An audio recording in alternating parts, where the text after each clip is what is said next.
Alright guys, so I'm doing a review on this SILK Almond Unsweetened Original. Now, this is new, it says. Okay, so I mean, I have done a review on this before, but it says it's new because it's a silky smooth taste you'll love. So I don't know what they've done to it. They've probably changed it a bit. There's no sugar added.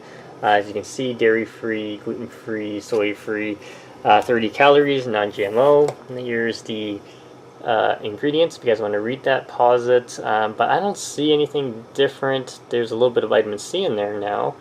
Yeah, I don't see anything that would be too different in there. Here's the ingredients there. And if you guys want to read it, pause it. There's 0 sugars.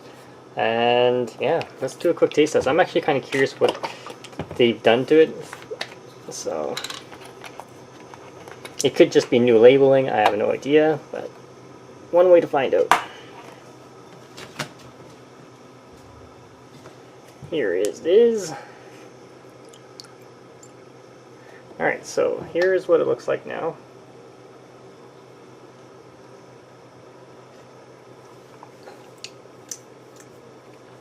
Oh, it does taste a little bit different. So you still get the aroma of the almonds, but the texture is more like, I would say more like rice milk now. And I don't know what, maybe they used a little bit more, it says gellan gum and bean gum, so. But it's actually pretty good, not sweet whatsoever. A subtle aroma of the almonds, and yeah, definitely check it out. If you have any questions or comments, post below, subscribe to the channel.